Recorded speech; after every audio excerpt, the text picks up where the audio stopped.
आणि दाभोळकरांचा महाराष्ट्र आणि सातत्याने यशवंतराव चव्हाण सेंटर आणि अंधश्रद्धा निर्मूलनाचा जो दाभोळकर साहेबांच्या नेतृत्वाखाली स्थापन झालेली संस्था, हे आम्ही गेले अनेक वर्ष अंधश्रद्धेच्या विरोधात काम करतोय। महाराष्ट्राने अंधश्रद्धाच्या विरोधात कायदाही केला, पण त्याची अंमलबजावणी सगळीकडे होताना दिसत नाही आणि ह्याच्यात सगळ्यात जास्त भरडल्या जातात महिला। आणि त्याच्यामुळे प्रचंड 21व्या शतकात जेव्हा तंत्रज्ञानाने म्हणजे सगळीच तंत्रज्ञान, आता तुम्ही उदाहरण बघा, इथून आता तुमचा कॅमेरावरनं चॅनलवर लाईव्ह माझं भाषण दिसत असेल, तर एवढं सायन्स आणि तंत्रज्ञान पुढे गेलंय। आणि ह्या देशाची पहिले प्रधानमंत्री नेहरूजींनी नेहमीच सांगितलं की ज्या देशाला सायंटिफिक टेम्पर असेल तोच देश प्रगती करू शकतो। त्यामुळे ह्या 21व्या शतकामध्ये हे दुर्दैव आहे की महाराष्ट्रामध्ये अनेक महिला या पुआबाजीमध्ये भरडल्या गेल्या। आपण अत्यंत खंत व्यक्त केली होती, दुर्दैव आहे म्हणतात मी, कमोडिटी आमदार खासदारांना कमोडिटी सारखं बघितलं जात आहे, सध्या अस्वस्थ आहात तुम्ही? हो, अर्थातच, कारण का चॅनल्स असतील किंवा ज्या पद्धतीने सोशल मीडियावर चेष्टा केली जाते आमची, हे अस्वस्थ करणारच आहे ना। तुम्ही पण ते रील बघत असाल काय, आम्ही काय वेगळे रील बघतोय असं नाही। ज्या पद्धतीने रील्समध्ये या गोष्टी होत आहेत त्या अर्थातच कुठल्याही लोकप्रतिनिधीला अस्वस्थ करणारच आहे। जबाबदार कोण? ह्याच्यासाठी मी एक बिल मूव्ह करते, मी या सेशनमध्ये एक बिल करणार आहे की जेव्हा जर तुम्ही निवडून एखाद्या पक्षाबरोबर आला तर त्या पक्षामध्ये आता तुम्हाला 5 वर्ष पक्ष बदलता येणार नाही।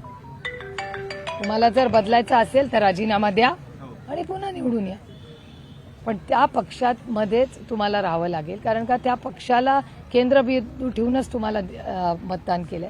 आणि जर बदल करायचा असेल तर काही नाही, हे बघा ही लोकशाही आहे, प्रत्येकाला बदल करायचा अधिकार आहे। बदल करताना तो संविधानाच्या चौकटीत असावा एवढीच आमची अपेक्षा। काही पण मागच्या काही दिवसांपासून जे वक्तव्य आहे ते नेतेच करताना आपल्याला बघायला मिळतोय। महाराष्ट्राचे माजी मुख्यमंत्री पृथ्वीराज चव्हाण काँग्रेसचे ज्येष्ठ नेते आहेत, एकूणच केंद्रात त्यांनी काम केलं, त्यांनी म्हणजे राष्ट्रवादी काँग्रेसचे खासदार अस्वस्थ आहेत अशा पद्धतीचं वक्तव्य केल्यानंतर हे बातम्या येत आहेत।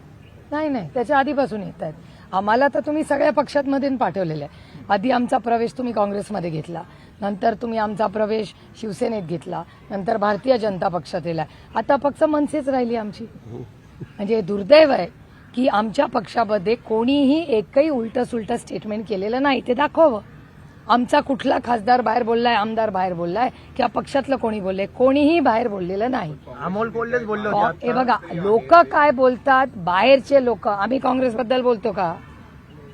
आम्ही काँग्रेसबद्दल जेवढं मी काँग्रेसला डिफेंड करते तेवढी काँग्रेसही हा संसदेत डिफेंड करत नसेल एवढी मी, कारण का मी मित्र पक्षाच्या नात्याचा मी नेहमीच त्या चौकटीतच माझी भाषणं केलेली। त्याच्यामुळे त्यांना कोण भेटलं, आता पृथ्वीराज बाबा या देशाचे महत्वाचे, राज्याचे महत्वाचे नेते आहेत, त्यांना आमच्या 8 पैकी कोणीच भेटलेलं नाहीये। तुम्ही विचारू शकता प्रत्येकाला, त्यातले एक इथेच उभे आणि बाकीच्यांनाही फोन करून विचारू शकता की बाबा त्यांना कोण भेटलंय, त्यांना कुठे भाती भेटली आहे ही आम्हाला माहिती नाही, पण आम्ही 8ही खासदारांचा पृथ्वीराज बाबांचा कुठलाही संपर्क झाला असेल तर माझाच झाला आहे। माझ्या लेकीच्या लग्नाला मी त्यांना आमंत्रण करायला फोन केला होता आणि तेही आले होते, त्याबद्दल मी त्यांची आभारी आहे। या 8 दिवसापूर्वीच अमोल कोल्हे नाशिक दौऱ्यावरती आले होते, ते बोलले होते की महायुतीकडून आम्हाला ऑफर नाही, ऑफर आली तर आम्ही विचार करू।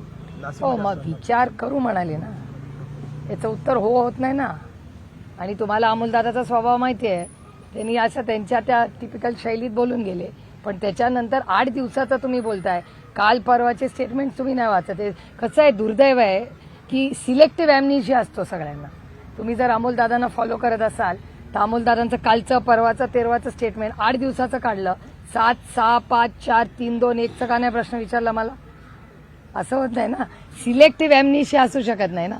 पत्रकारिता करताना आपण सगळ्यांनीच किंवा आम्ही पण जेव्हा करतो काम तेव्हा सिलेक्टिव्ह ॲम्नेशिया चालत नाही ना आम्हाला। शरद पवार आणि एकनाथ शिंदे यांची भेट झाली होती, त्याच्यावर संजय राऊतांनी नाराजी व्यक्त केलेली होती। शरद पवार ज्येष्ठ नेते आहेत, थेट नाराजी व्यक्त उघडपणे। काल सकाळचं तुमचं स्टेटमेंट नाही पाहिलं का राऊत साहेबांचं? काल सकाळचं स्टेटमेंट तुमच्याच चॅनलवर ते बघा, पण तुम्ही मला प्रश्नच विचारणार नाही। जरी नंतर स्टेटमेंट बदललं तरी नाराजी पण उघड व्यक्त होती। ही लोकशाही आहे, प्रत्येकाला बोलायचा अधिकार आहे, ही दडपशाही नाही आमची, लोकशाही आहे, हर एक को बोलने का अधिकार आहे, त्याच्यात गैर काय. एखाद्याला वाईट वाटलं असेल ते बोलले असतील, दुसऱ्या दिवशी त्यांनी क्लॅरिफिकेशन दिला, विषय संपला. त्याच्यातून ना कांद्याचा भाव फरक पडणार आहे, ना इगतपुरीच्या शेतकऱ्याचा रस्त्याला नाही मिळणार आहे. संजय राऊत आज असं म्हणतात की राज्यात फडणवीसांनंतर बावनकुळे मुख्यमंत्री शिंदेना पण नाही आहे. तुम्हाला काय वाटतं? मला नाही माहिती बाबा, मी नाही त्याचा विचार केलेला. मी सकाळपासून ह्यांच्या कांद्याला भाव कसा मिळेल आणि एक्सपोर्ट पॉलिसी कशी होईल आणि कॉमर्स मंत्रालयाने काय केलं पाहिजे ह्याच्या मागे, आणि इगतपुरीचे जे शेतकरी आहेत, जे भरडले जात आहेत, ज्यांना जमीन द्यायची नाहीये, त्यांना न्याय मिळत नाहीये, सरोज आहिरेंना एकटीला आंदोलन करावं लागतंय आणि त्यांना न्याय मिळत नाही, मी सकाळपासून ह्याच्या मागे आहे. आज मुख्यमंत्र्यांचं तुम्ही जाहीरतेत अभिनंदन केलं त्या संदर्भात बुवाबाजीबद्दल पूर्ण भाषण ऐका, एडिट करू नका. सिलेक्टिव्ह ॲम्निशिया नकोय आपल्याला. पवार कुटुंबियामध्ये परत एकदा सोहळा होतोय. पार्थ पवार आणि काय आमच्याकडे सुरूच झालंय. पहिलं युगेंचं झालं, मग जयचं झालं, मग रेवतीचं झालं, आता पारचं आहे. अजून 2-3 वेटिंगमध्ये आहेत. तुम्हाला लवकरच गोड बातमी कळेल. पवारांच्या मुलांनी मनावर घेतलंय की या वर्षी आमच्याकडे बँड वाजणारच आहे दर 2 महिन्यांनी. दुर्घटना घडली तर तिथे पहिल्याच मजल्यासारखी परवानगी होती, तिथे 2 ते 3 मजले बांधण्यात आले. हा नेमका गलथान कारभार कसा झाला? आणि आयुक्तांना विचारलं तर आयुक्त थेट आता नाराजी पण व्यक्त करतात या संपूर्ण प्रकरणावर. एक तर विजय सूर्यवंशी आत्ताच त्या जबाबदारीत आलेले आहेत, पण अर्थातच प्रशासनाने ह्याचं ओनरशिप घ्यावीच लागेल, जबाबदारी घ्यावीच लागेल. कारण का एखादी वास्तू जर एवढी त्याला परवानगीच नाही अशी होत असेल तर प्रशासन काय करतंय? आणि आजकाल प्रशासन आम्हालाच सांगतं, जेव्हा आम्ही मोजणीला विरोध करतो, सरांना अनुभव आहे, मला अनुभव आहे, आमच्या मतदारसंघांमध्ये जेव्हा मोजणीचं येतं तेव्हा आम्हाला सांगतात आम्ही गुगल मॅपवरनं करतो, एवढं तंत्रज्ञान आहे. मग जर एवढं तंत्रज्ञान महाराष्ट्र सरकारकडे आणि देशाकडे आहे तर मग एक इल्लिगल बिल्डिंग होते एवढी मोठी उंचीपुरी, मग काय करत होतं प्रशासन? प्रशासनाला त्या एवढ्या गुगल यंत्रणेतून कळलं नाही इल्लिगल आहे. मग कमाल आहे या सरकारची, मला आश्चर्य वाटतंय त्यांचं. आपली काय मागणी आहे? नाही, माझी मागणी एवढीच आहे की जेव्हा अशा गोष्टी होतात आपण ॲक्सिडेंट व्हायची का वाट बघतोय? हे दुर्दैव आहे की या भारतामध्ये गरीब कष्ट करणारी जी जो शोषित आहे, वंचित आहे, पीडित आहे, जो गरीब आहे, जो टॅक्स भरतो, त्याला न्याय मिळत नाही आणि बाकीच्यांना तर काय सूटच असते. त्यामुळे ह्या प्रक्रियेमध्ये प्रशासन जर कमी गव्हर्नन्स आणि जास्त न्याय द्यायचं जे काय टॅगलाईन आहे या भारत सरकारची, त्याची अंमलबजावणी सामान्य माणसाच्या आयुष्यात होतानाच दिसत नाहीये.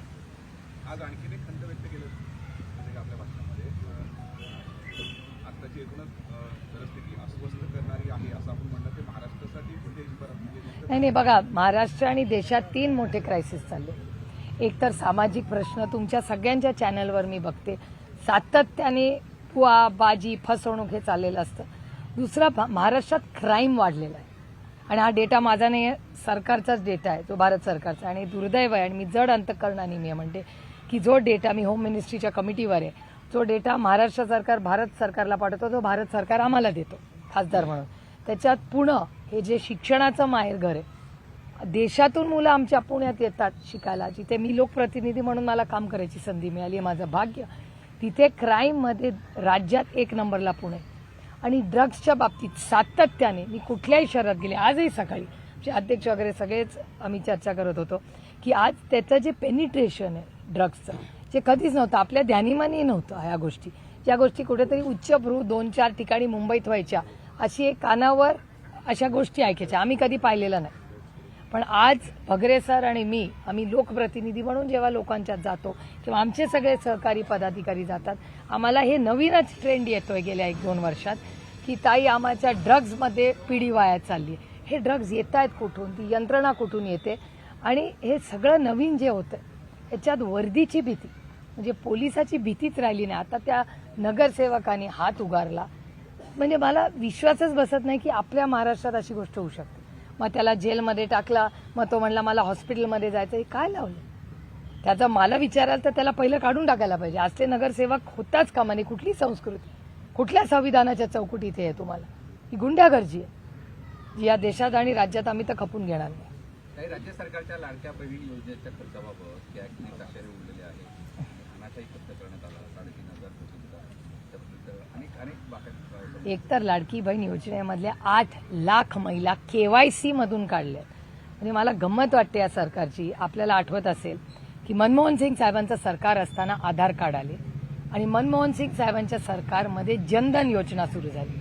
ती मोदी साहेबांनी यशस्वीपणे पुढे नेली. पण त्याची सुरुवात मनमोहन सिंग साहेबांनी केली. आणि त्या नेटवर्कमध्ये आज घराघरामध्ये आधार कार्ड आहे की नाही? मग कुठेही दिंडोरीला गेला तरी प्रत्येकाकडे आधार कार्ड आहे की नाही सर? तर मग ते जर करू शकलो आपण, तर तुम्ही मला सांगताय की जनधन योजनामध्ये एवढा त्यांनी डंका वाजवला की आम्ही एवढे जनधन योजनेचे अकाउंट उघडेल. तुम्ही मला सांगताय तुम्ही या लाडक्या बहिणीचा KYC नाही करू शकला? हास्यास्पद आहे. म्हणजे महाराष्ट्र सरकार KYC 80 लाख महिला तर करू शकला नाही असा याच्यावर विश्वास आहे का तुम्हाला? कोण आहे ती 80 लाख महिला? मग का नाही तुमची यंत्रणा चालते? अपयश आहे महाराष्ट्र सरकारचं आणि फसवणूक आहे. इलेक्शन आलं, पैसे टाकले, इलेक्शन संपलं, विड्रॉ केलं. त्यामुळे ज्या पद्धतीने या गोष्टी महाराष्ट्रात चालल्या आहेत ना, महाराष्ट्राचं फिस्कल मॅनेजमेंट माननीय मुख्यमंत्र्यांना आवडत नाही मी हे बोललेलं, पण डेटा जे सांगतो त्या डेटामध्ये महाराष्ट्राचा फिस्कल डेफिसिटमध्ये अडचणी आहेत. आज या भारत सरकारमध्ये आज तुम्ही बघितलं तर भारत सरकारचा कॉर्पोरेट मंत्रालयाचा डेटा सांगतो की हाय नेटवर्क इंडिव्हिज्युअल्स म्हणजे जे जास्ती इन्व्हेस्टमेंट्स या देशात करतात ते जे हाय नेटवर्क इंडिव्हिज्युअल्स ज्यांना आपण म्हणतो ते सगळे भारत सोडून चालले. हा माझा डेटा नाही आहे, हा आरोप नाही आहे, हे या देशाचं वास्तव आहे. सरांना माहिती आहे, आपल्याला पार्लमेंटमध्ये हा डेटा येतो आणि हा माझा नाहीच आहे ना डेटा.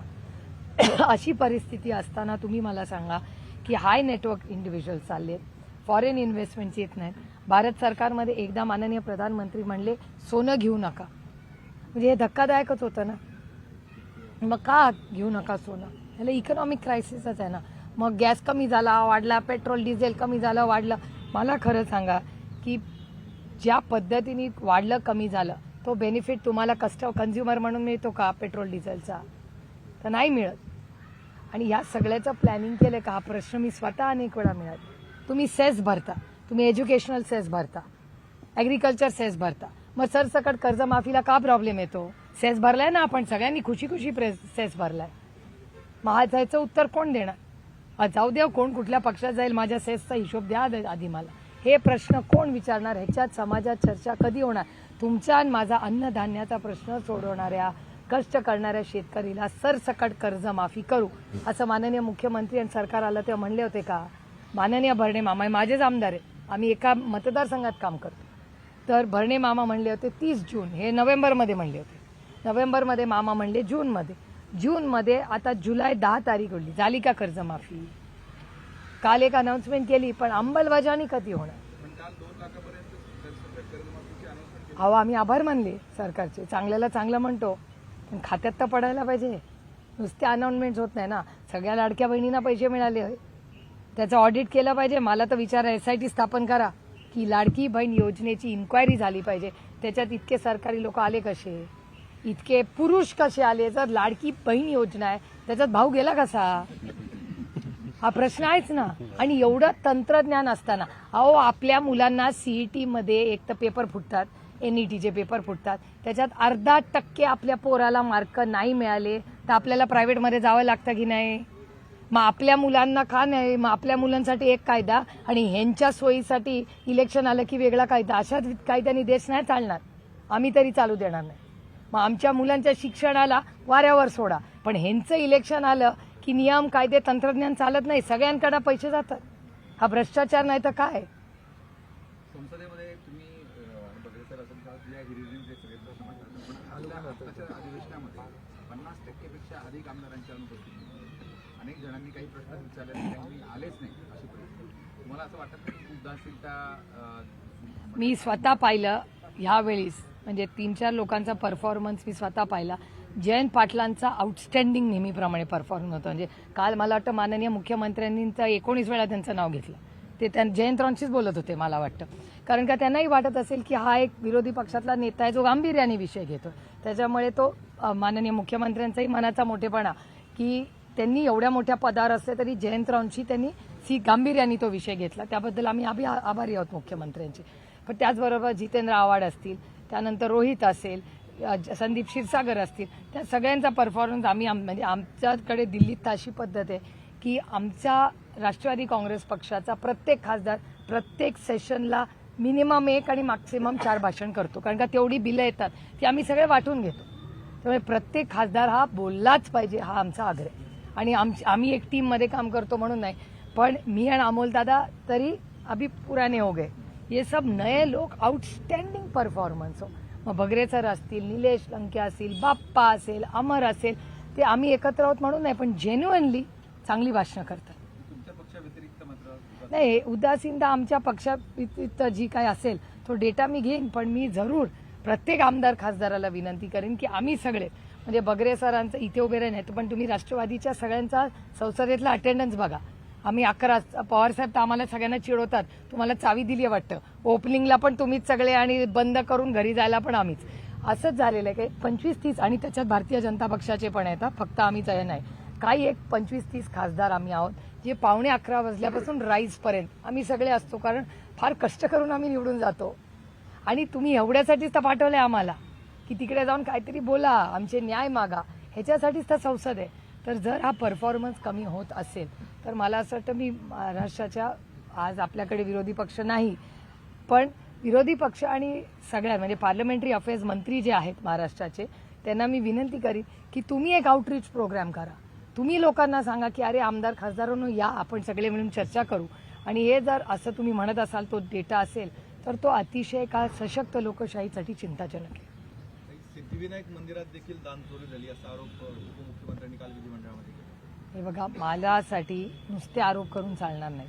राम मंदिर जे आमच्यासाठी श्रद्धेचं स्थान आहे, अयोध्येपासून उज्जैनपर्यंत आरोप झाले, त्याचे व्हिडिओ तर तुम्ही दाखवले, म्हणजे मला विश्वासच बसत नाही की मर्यादा पुरुषोत्तम राम ह्याचे संस्कार आमच्या आजींनी, आईंनी, प्रत्येक घरात केले. आणि मला अजूनही आठवत आहे की अडवाणीजी असतील, माननीय अटलजी असतील, माननीय सुषमाजी असतील, अरुण जेटली साहेब असतील, या सगळ्यांनी हे मंदिर व्हावं ह्याच्यासाठी आयुष्य लढा उभा केला आणि त्याच्यात त्यांना यश आलं. आणि ज्या प्रभू श्रीरामांचं मंदिर उभं केलं, ज्यांनी आपल्याला मर्यादा शिकवली, त्याच मर्यादा पुरुषोत्तम रामाच्या मंदिरात जर भ्रष्टाचार होत असेल तर ह्याच्यापेक्षा गलिच्छ काही नाही. मी तुम्हाला सांगते की आमच्या श्रद्धेची उज्जैनचं मंदिर पण आपल्याला श्रद्धाच आहे ना, मग तिथे पण भ्रष्टाचार, अयोध्येला पण भ्रष्टाचार. आता तुम्ही म्हणताय सिद्धिविनायकचं आहे, तुम्ही नवीन काढलंय. मला सांगा, जर तिथे असेल तर मग इतक्या दिवसात का नाही इन्क्वायरी लावलेली या सरकारने? कालच का सुचलं? हे नवीनच आहे ना. जर तुम्हाला हे बघा, भ्रष्टाचार करणारा वाईटच, आणि जो बघतो आणि त्याला माहीत असतं तोही तेवढाच गुन्हेगार आहे. जर ह्या सगळ्यांना माहिती होता भ्रष्टाचार चालू होता तर मग आधी का नाही बोलले? याची इन्क्वायरी लागली पाहिजे की तुम्हाला कुठून कळलं, आणि आधी माहिती होतं तर तुम्ही पण तेवढेच गुन्हेगार आहात. ऐसा नाही चलेगा. ही आमची श्रद्धेची स्थान आहेत, आणि इथे जर भ्रष्टाचार होणार असेल तर भारतीय जनता पक्षाला, फक्त मला नाही, या प्रत्येक भारतीयाला उत्तर द्यावं लागेल. त्यांना अटलजींना उत्तर द्यावं लागेल, अडवाणीजींना उत्तर द्यावं लागेल, सुषमाजींना, अरुणजींना, यशवंत सिन्हाजी, आणि प्रत्येक भारतीय ज्यांनी विश्वासाच्या नात्याने त्यांना नुसतं मतदान नाही केलं, विश्वास टाकला की तुम्ही हे मंदिर कराल. अहो, उज्जैनच्या मंदिरात पण मुख्यमंत्र्यांचा दावा आलाय भ्रष्टाचारामध्ये. काय बोलायचं मला सांगा? गलिच्छ कारभार आहे. आणि काँग्रेस पक्षाच्या विरोधात आणि राष्ट्रवादीच्या विरोधात रान पेटवलं होतं की आम्ही भ्रष्टाचारी आहोत म्हणून. त्यातले अर्धे घेतले. मग मला ह्याचं उत्तर द्यावं लागेल भारतीय जनता पक्षाला. मग आमचे नेते भ्रष्टाचारी होते का नव्हते? जर होते तर तुम्ही ऍक्शन का नाही घेतली, आणि नव्हते तर मग वॉशिंग मशीनमधून काढलं का? मग खोटे आरोप केले. मग खोटे आरोप केले असेल तर तुम्हाला माफी मागावी लागेल आमच्या नेत्यांना की हो, आम्ही तुमच्यावर खोटे आरोप केले. त्याच्यामुळे भारतीय जनता पक्षाला आज भ्रष्टाचाराचा ही काढायचा अधिकार राहिलेला नाही. त्यांनी इन्स्टिट्यूशनलाइज केलंय भ्रष्टाचार. हे दुर्दैव आहे या देशाचं. थँक्यू.